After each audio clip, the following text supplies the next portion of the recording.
Assalamualaikum warahmatullahi wabarakatuh. Bismillahirrahmanirrahim. Alhamdulillahirabbil alamin.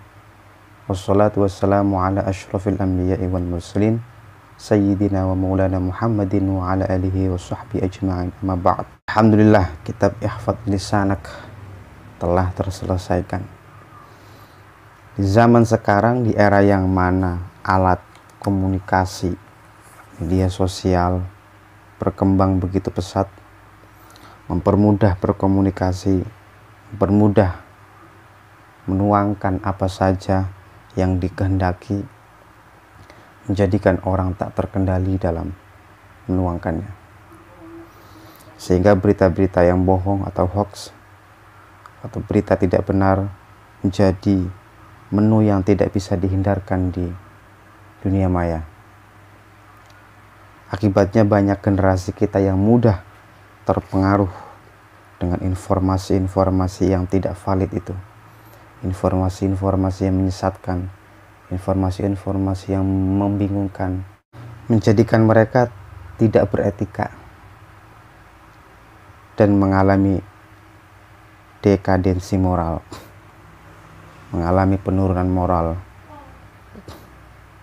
Kitab ini menerangkan begitu bahayanya lisan apabila tidak dikendalikan. Mulutmu adalah nerakamu. Begitu sebaliknya, mulutmu adalah surgamu juga. Jadi tergantung bagaimana kita menggunakan mulut kita, menggunakan lisan kita. Semoga kitab ini bermanfaat fid dini wa dunya wal akhirah. Bang Sri, 1 Agustus 2017. Haji Taufikul Hakim. Jadi kitab ini selesai dikarang tahun 2017 pada tanggal 1 Agustus. Jadi sekitar sudah berjalan hampir 3 tahun ya, hampir 3 tahun kitab Ihfadz Lisanak sudah dikarang. Jadi ini berasal kitabnya saya beli dari di Pondok Pesantren Darul Falah. Karena saya dulu pernah mondok kilat atau bulan Ramadan sebentar. Yang penting bisa merasakan suasana situasi di sana. Jadi kitab Ihfadz Lisanak, bagaimana kita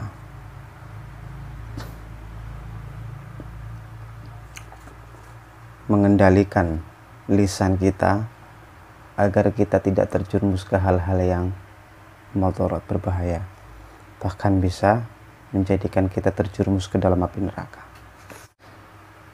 Kitab ini juga nanti berisi tentang sholawat. Ada sholawat nanti di akhir kajian. Selesai saya mutolaah menjelaskan beberapa bait-bait dan hadis-hadis yang diterangkan dalam kitab ini. Nanti di akhir kajian kita sama-sama sholawat.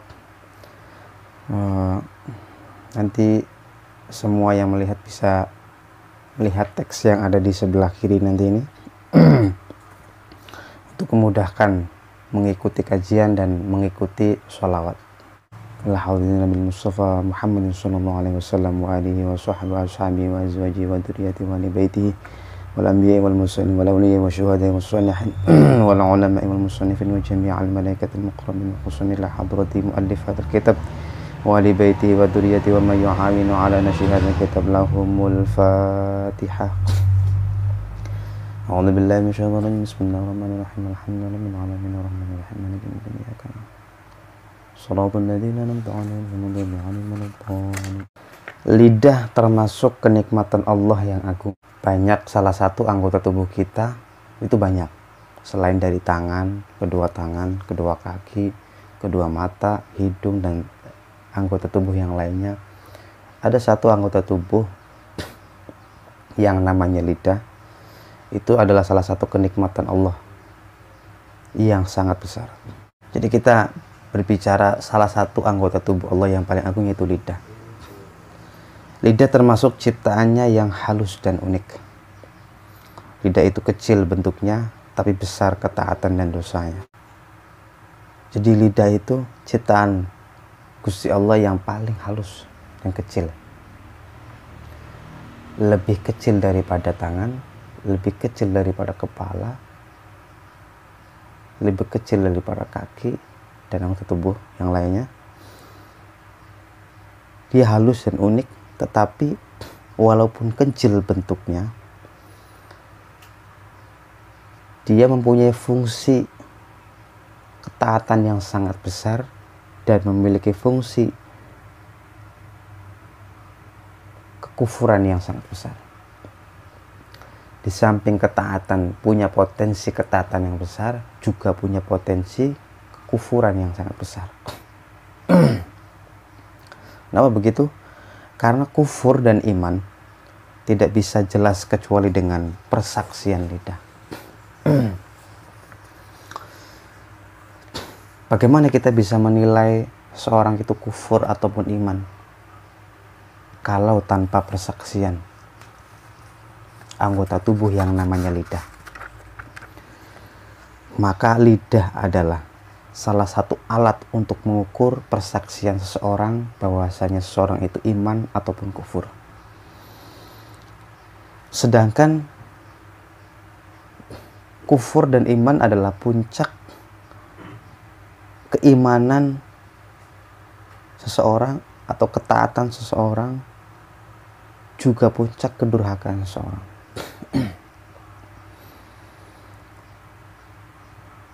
Jadi puncak kekufuran, kufur dan iman adalah puncaknya kufur yaitu kedurhakaan, puncaknya iman adalah ketaatan. Jadi dengan lidahlah kita bisa jelas bahwasanya kita bisa melihat sesuatu itu lewat persaksian lidah. Jadi lidah adalah alat untuk persaksian seseorang itu kufur ataupun iman. Satu contoh, bagaimana kita bisa tahu seseorang itu iman apabila tidak mengucapkan bersaksi melalui lidah dengan kalimat asyhadu alla ilaha illallah wa asyhadu anna muhammadar rasulullah. Tanpa adanya fungsi lidah, maka kita tidak bisa tahu kesaksian orang itu iman atau tidak. Jadi lewat lidah lah semuanya menjadi jelas bahwasanya, jadi saksi bahwasanya seseorang itu iman ataupun tidak. Ketika orang kemudian bersaksi mengucapkan kalimat asyhadu alla ilaha illallah, maka haram untuk dibunuh.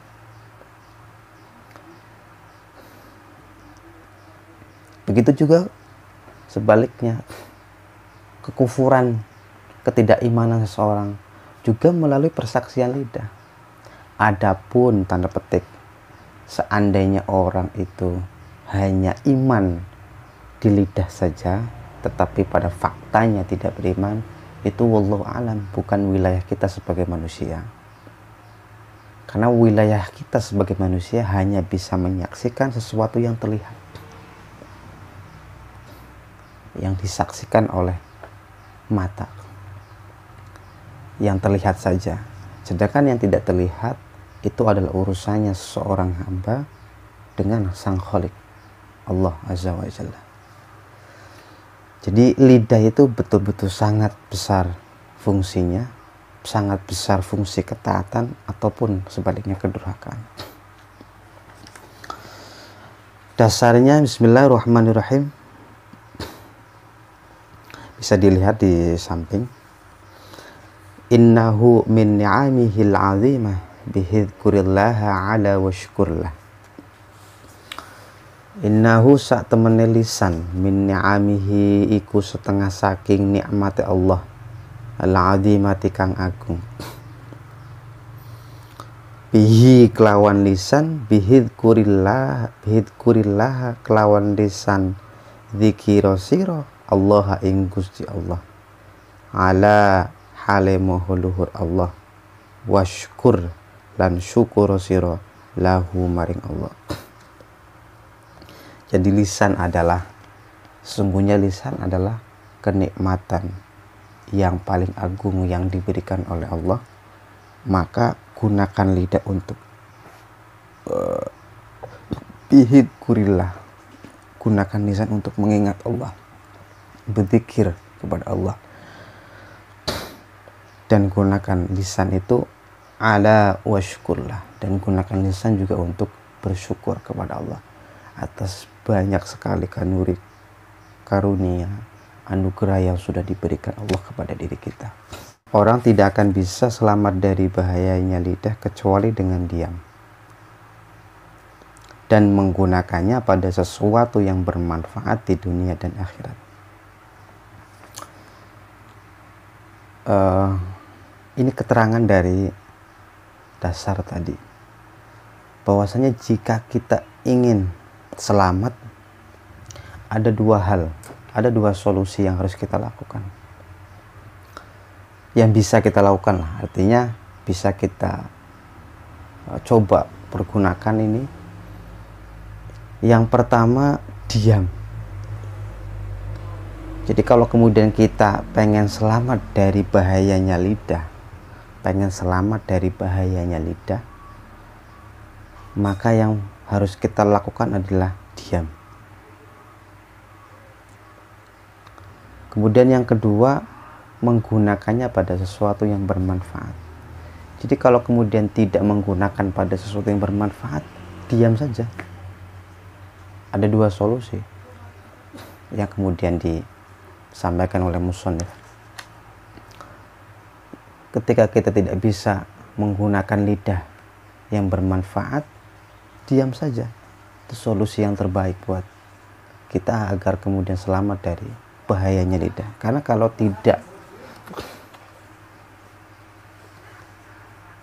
tidak digunakan bermanfaat, kemudian kita berbicara, kemudian berbicaranya tidak sesuatu yang bermanfaat, maka kita bisa tergelincir pada bahayanya lidah, tergelincir pada sesuatu yang bisa mendolimi seseorang. Lidah itu paling besar alat setan untuk menyesatkan manusia.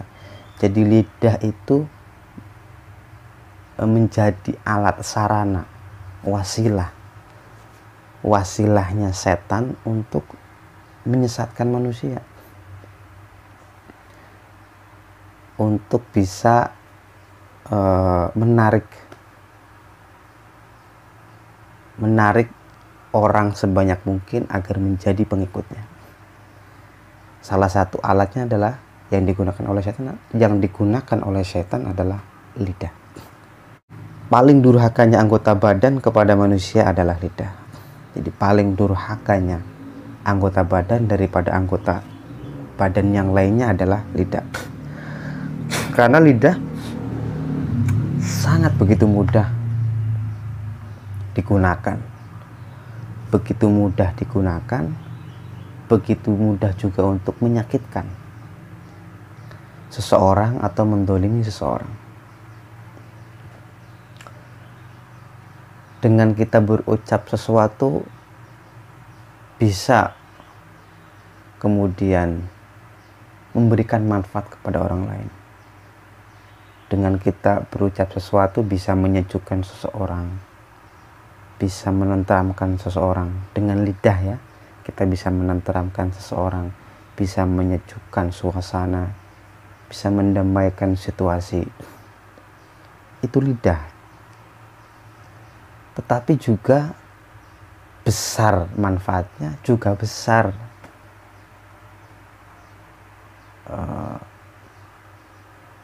madorotnya kalau tidak digunakan dengan sebaik-baiknya atau tidak sesuai dengan ilmu pengetahuan. Maka lidah harus bisa dikontrol dengan ilmu pengetahuan kita. Jadi dengan lidah juga kita bisa menyakiti seseorang, bisa mendolimi seseorang, bisa menyebabkan seseorang itu menderita, tersakiti hatinya. Kemudian karena kita mengucapkan sesuatu yang menyakiti seseorang, bisa menyebabkan seseorang itu bunuh diri. contoh kasus bullying, ya, kasus yang kemudian sering terjadi bukan di Indonesia saja, tapi di belahan dunia yang lainnya. Karena apa? Karena lidah yang kita gunakan tidak digunakan pada sesuatu yang bermanfaat, tapi sebaliknya justru malah menyakiti seseorang sehingga orang itu tersakiti, kemudian orang itu sakit hati, akhirnya memilih jalan bunuh diri. Naudzubillah. Jadi hati-hati mempergunakan lidah. Kalau tidak bisa mempergunakannya dengan sesuatu yang bermanfaat di dunia maupun di akhirat, maka diam saja. Itu solusinya. Dasarnya huwa a'sil a'dha'il 'alal insan, na'udzubillahi minasyaiton.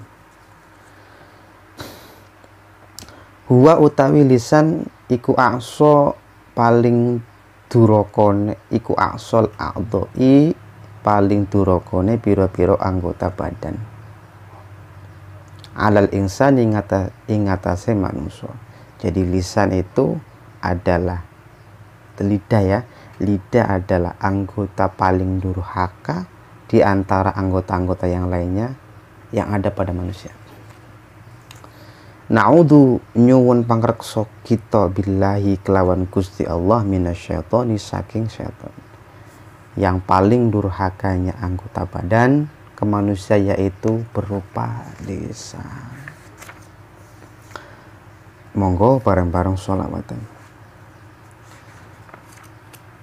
Ilahi las tulil firdausi ahla wala aqwa ala naril jahim fahabli taubatan waghfir dunubi fa innaka ghafiru dzambil azim innahu min ni'amil azima bihi dzukurillaha ala washkurlah. Lisan itu nikmat agung dari Allah. Gunakan lisan zikir dan syukur Allah. Huwa awsal a'dha'i 'alal insani. Na'udzu billahi minasyaitani. Yang paling durhakanya anggota badan ke manusia yaitu berupa lisan. Ilahi las nulil firdausi ahla wala aqwa ala naril jahimi fahabli taubatan waghfir dunubi fa innaka ghafiru dzambil azim. Al-Fatihah. Wallahu a'lam bishawab. Assalamualaikum warahmatullahi wabarakatuh.